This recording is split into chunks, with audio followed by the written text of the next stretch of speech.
What happens when a store manager calls security on the actual owner? One man was humiliated in front of his staff, but the way he handled it flipped the power dynamic and exposed much more than a simple mistake. Terence Dillard wasn't dressed to impress. Grey hoodie, faded jeans, beat-up sneakers. He blended in, and that was the point. When he stopped by Valera Studio, the boutique he co-owned in downtown San Jose, he wasn't there to be seen. He was there to check inventory and spot-check a few shipments. Nothing unusual. He'd done it this way for years. Stay low. Keep the focus on the product, not the owner. It was early afternoon, a Tuesday. The store had just a handful of shoppers, mostly young professionals browsing handbags and jackets. Terence was standing near the stockroom door with his tablet, cross-checking SKUs with what was on the shelf. He didn't notice the man watching him from the register. "Excuse me," the voice cut through the soft instrumental playing overhead. Terence looked up. "I'm going to need you to leave," the man said firmly. Terence blinked. "Sorry. You don't work here. You're making the customers uncomfortable." It took Terence a second to process. The man was about 40, white, clean-shaven, wearing a neatly pressed dress shirt with a name badge. Colin Prescott, regional manager. That was new. "I'm one of the owners," Terence said calmly. "Just doing some checks." Colin's expression tightened. "Right. Look, you can't just say that. I don't recognize you, and I don't appreciate being lied to. Let's not make this more difficult than it has to be." Terence frowned. "I'm not lying. My name's Terence Dillard. I co-founded this store with Sean Kittrell.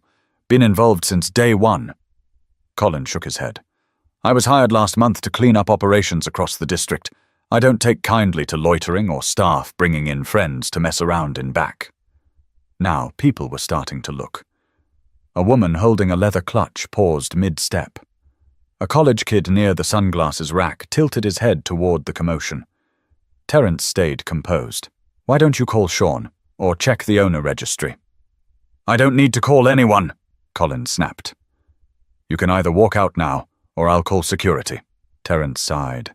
He could feel the heat rising in his face, but held it in. "This is a mistake. You're making a real mistake." Colin didn't flinch. "Security's on the way." 2 minutes later, a rent-a-cop from the mall stepped in, already briefed. "Sir, we need to ask you to leave." Terence's voice dropped low. "I built this business. I put in the money, the vision, the sweat. And you're kicking me out of my own store. Sir, please don't make this difficult." Terence glanced around. Customers were watching, whispering. The cashier, a young black woman named Deja, looked like she wanted to say something, but didn't. Colin stood stiff, jaw clenched, eyes cold. So Terence walked out, not because he agreed, not because he was afraid, but because he knew anger wouldn't solve anything right there. As he stepped into the California sun, his heart thumped like a warning drum. He didn't say a word. He didn't look back. But the camera inside the store had caught everything. But what Colin didn't realize that day was who he had just thrown out. Before the storefronts and polished wood floors, before the glass shelving and custom lighting, there was just a small dream on a wrinkled piece of paper. Terence Dillard had written it while waiting in the back room of a warehouse job in Modesto, California. He was 25, tired, overlooked, and determined. He didn't grow up with money. His mum worked nights at a convalescent home, and his dad patched together side gigs to keep the lights on. Terence never expected handouts, but he paid attention to details, to presentation, to the feeling people had when they walked into a space that made them feel seen. After saving for years and working 2 jobs, he teamed up with Sean Kittrell, an old college friend with a background in retail analytics. The idea was simple: create a boutique that carried timeless, minimalist fashion for professionals who didn't see themselves in mainstream luxury brands. No loud logos, no gatekeeping vibe, just quality and respect. Terence wasn't interested in being the face of the company. He never liked cameras or public speaking. He left that to Sean, who thrived on panels and photo ops. Terence was the one in the background, ironing out supply chain issues and helping pick the perfect lighting for the fitting rooms. Quiet, focused, intentional. They opened their first Velare studio location in San Jose in 2019. A risk. But by the end of year 2, they'd turned a profit. Not explosive growth, but steady, smart expansion. They opened a second store in Pasadena, and then a third in Sacramento. Terrence remained the silent partner across all 3, choosing to observe and mentor from behind the curtain. The staff knew him by face, some by name. But corporate turnover, especially among upper management, meant not everyone was aware of who he really was. He didn't mind that, until it became a problem. The day Colin Prescott had him removed, Terrence barely slept that night. Not from anger, from something deeper, disappointment. Not just in Colin, but in how easy it had been for his presence to be erased, challenged, and dismissed in seconds. Terrence replayed the moment in his mind. Colin's certainty, his tone, the complete lack of curiosity. He thought of his mother, how she used to say, "When someone decides who you are before you speak, they're not listening to your voice. They're watching a story they made up about you." He thought of Deja, the cashier who had looked like she wanted to intervene but couldn't. How many times had she been on the receiving end of someone like Colin? Terrence sat on the edge of his bed that night and made a decision. He wasn't going to storm in, yell, or demand heads to roll. But he also wasn't going to let it slide, because this wasn't just about him. It was about what was tolerated, and what needed to change. The next morning, he called Sean. "You're not going to believe what happened yesterday," Terrence said, recounting every detail. There was a long silence on the other end. "Wait, Colin kicked you out?" Sean said finally. "He didn't recognize you?" "Nope. And security walked you out of our store?" "Like I was a damn shoplifter." Sean exhaled. "What do you want to do?" "I want the whole staff there, him included. I'm not coming in alone." Sean didn't argue. He knew Terrence's tone. Calm, but final. Later that morning, Terrence called a lawyer they'd worked with before, someone sharp but measured. Not for a lawsuit, but for clarity. Then he called Deja, quietly asking if she'd be willing to speak up during the meeting. She didn't hesitate. By noon, the plan was in place. The man who'd been silenced in his own business was ready to speak, on his terms. So the next morning, Terrence came back. But not the same man he was the day before. Terrence didn't walk into Velare Studio that morning with his shoulders puffed or his ego leading the way. He didn't need to. His presence said everything. He wore the same grey hoodie, but this time it was intentional. Same jeans, same beat-up sneakers. The only difference was the people who walked in beside him. On his left was Sean Kittrell, co-owner and co-founder, wearing a navy blazer and holding a clipboard. On his right, Alicia Breyer, their legal counsel, crisp and composed. 2 more familiar faces followed: Carlos, the store's longest-serving stock supervisor, and Deja, who'd worked the register during yesterday's incident. The store wasn't open yet, but the team was already inside prepping for the day. Colin was standing behind the counter, talking to a sales associate when the group walked in. He turned, confused. "Can I help?" He stopped mid-sentence when his eyes met Terrence's. Terrence didn't flinch. "We need to gather the staff," Sean said. "Full team meeting. Now." Colin hesitated. "I wasn't informed." "You're being informed now," Alicia said calmly, her tone sharp enough to cut through any excuses. "It's important, and time-sensitive." Within 10 minutes, everyone was in the back office. 15 people, from part-timers to department leads, lined the narrow room. Folding chairs had been pulled in. Colin stood near the wall, arms crossed, tight smile. Terrence stood in front of them. No podium, no notes, just presence. "Some of you know me," he began. "Some don't. My name is Terrence Dillard.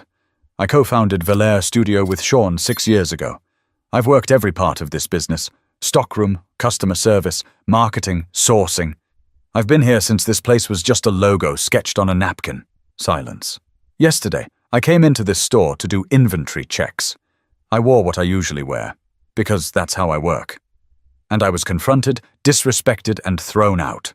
He paused. His eyes scanned the room. He saw discomfort, guilt, curiosity. Some people didn't know where this was going. Colin's face was tight, like he was still waiting to be proven right.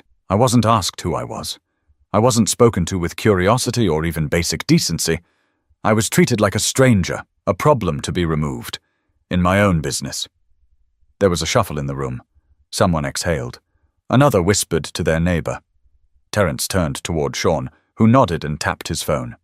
Seconds later, the office TV came to life. Security footage from the previous day appeared on screen. The entire confrontation played out, angle by angle. There was no sound, but body language told the whole story. Colin's posture, Terence's composure, the arrival of mall security, the way customers looked on, the way Deja hesitated. When it ended, no one said anything. Then Deja stood. "I wanted to speak up yesterday," she said quietly, "but I was scared I'd lose my job. I saw everything. I knew who Mr. Dillard was. I didn't know what to do." Terence nodded at her. "Thank you for saying that." He turned back to the group. "This isn't just about me. This is about how easy it is for someone to look at another person and make a decision about who they are, and then act like that decision is fact." Colin finally spoke. "I didn't know. That's the problem." Terence cut in. "You didn't ask. You didn't consider. You assumed. You acted. And now we're all standing in the consequences." The silence was heavier now. Not angry. Reflective. "This is not a trial," Alicia said. "No one's here to shame anyone. But this business runs on more than product. It runs on people and trust. And if we don't talk about what just happened, we don't move forward." Colin looked down for the first time. But the meeting didn't go the way Colin thought it would. Not even close. Nobody moved. The back office of Velere Studio had never felt so still. No racks clicking, no chatter from the sales floor, just 15 people sitting in chairs that suddenly felt too stiff. Colin stayed standing, silent now, arms at his sides, the smugness gone. Terence stepped back and let Alicia take the front. "We're not here for damage control," she said, her voice even. "This isn't about PR or saving face. This is about understanding what happened and figuring out what kind of culture you all want to be a part of." She turned slightly, facing Colin. "When someone walks into a space they helped build and is treated like an outsider, that isn't just a mistake. That's a message, whether you meant it or not." Colin opened his mouth, paused. "I understand how it looked, but I genuinely thought—" "No," Terence said. His voice was low, but everyone heard it. "You didn't think. That's the issue." The words hung there. Then Carlos spoke up from the back. "Can I say something?" Terence nodded. "I've been here since day one," Carlos said. "I remember when we had folding tables for displays. I remember when Terence used to bring us lunch during shipment days. You treated him like a thief, man. And I get it. Maybe you didn't recognize him. But your tone? That wasn't about security protocol. That was about control." A few heads nodded, slowly. "I've seen how you talk to staff," Carlos continued. "You manage like we're beneath you, like it's your job to keep us in line." Colin shifted uncomfortably. "I have a job to do," he began. Deja cut in. "So do we. But doing your job doesn't mean looking down on people." The room began to breathe again. People found their voices. Talia, a merchandiser, leaned forward. "I thought it was just me. You walk past and don't say hello. You act like we're lucky to be here." Sean stepped forward. "This business was built on respect. We don't carry luxury fashion to impress people. We carry it to give people something that feels worth their time. That includes our team." Colin looked overwhelmed.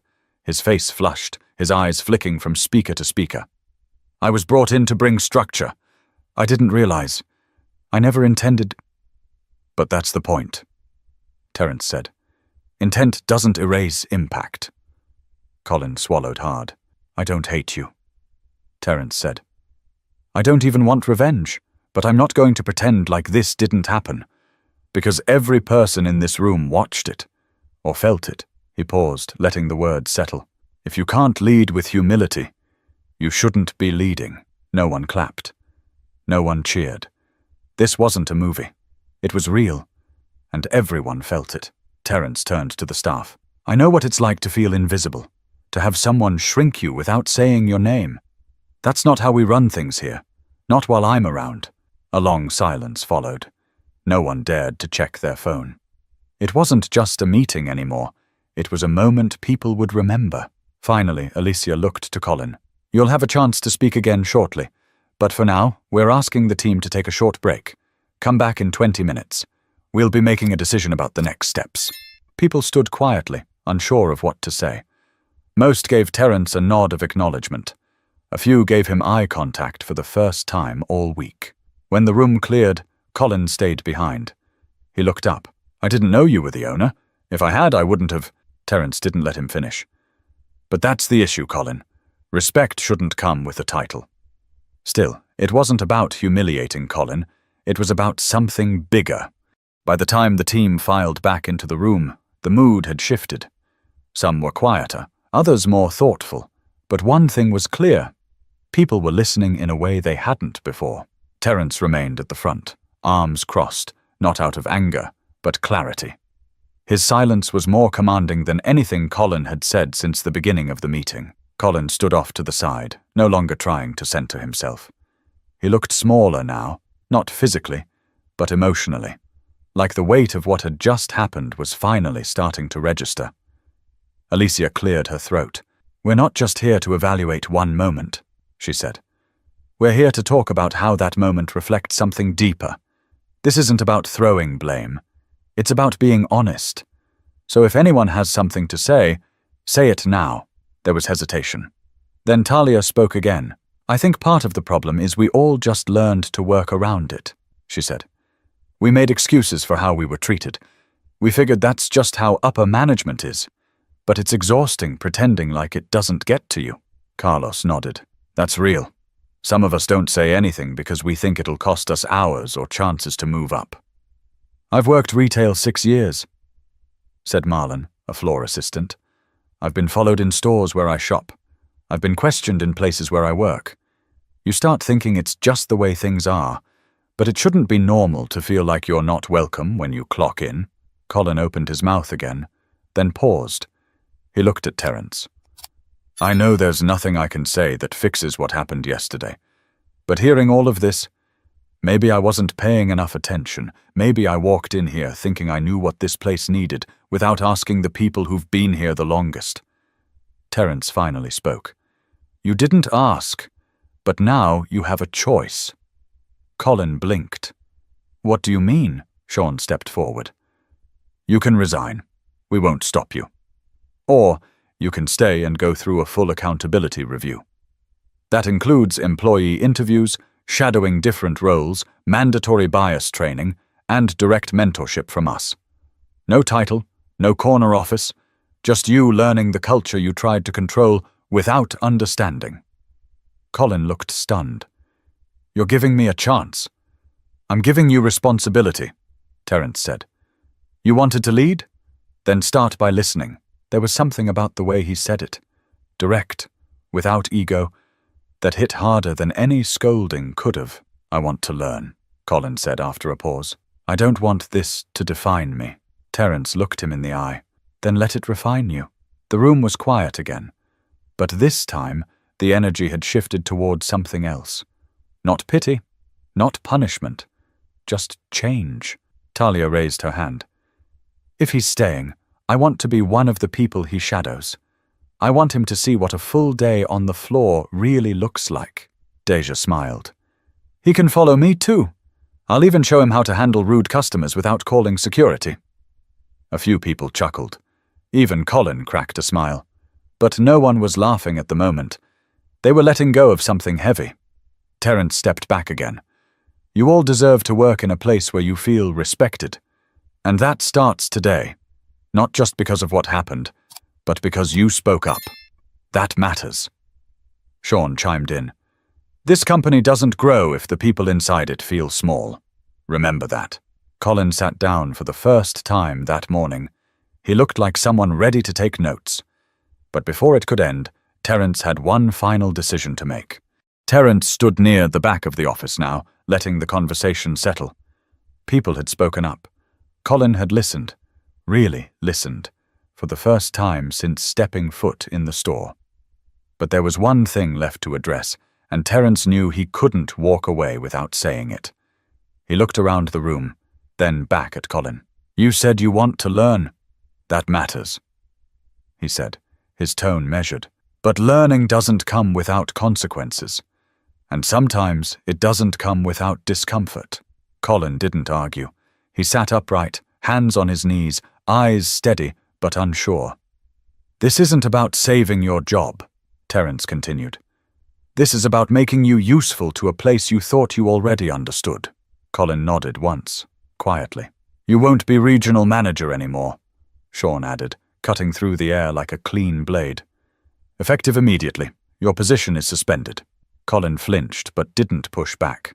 "Instead," Terence said, "you'll work in this store. 3 days a week. Under supervision. You'll report directly to Carlos and Deja.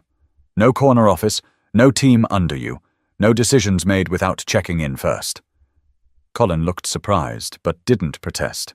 "You'll learn the layout, the language, the pace. You'll take customer calls, process returns, clean the fitting rooms. Not because we're trying to punish you," Terence paused, "but because this is how culture is built, from the ground up. You can't manage a team until you've walked in their shoes." Colin let out a breath. "I'll do it, I mean that." Terence held his gaze. "We'll see." Then he turned to the team. "You all deserved more than what happened. Not just yesterday, but before that too. I know some of you have been holding things in, hoping someone else would speak first. That ends here. From now on, if something doesn't feel right, say it. We're listening. And if you're not being heard, keep talking until someone does." Marlon gave a small nod of agreement. Deja was smiling, the kind that says, "Finally." Alicia, who had been standing quietly in the corner, closed her folder but didn't say a word. She knew her work here was just beginning. Carlos crossed his arms and looked toward Colin. "You ready to start fresh?" "I am," Colin said. "Good," Carlos replied. "Then you're working with me Friday. Morning shift. Bring sneakers." Laughter broke the tension like a crack in heavy concrete.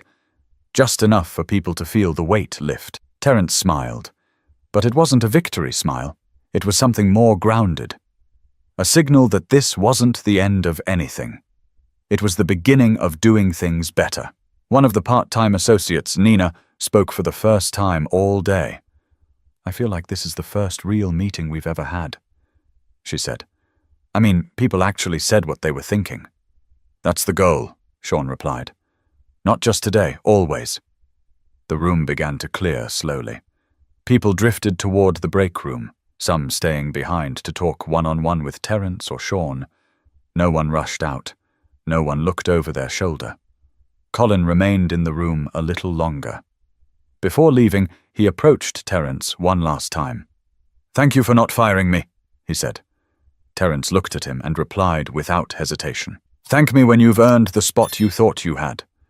Colin nodded slowly and walked out.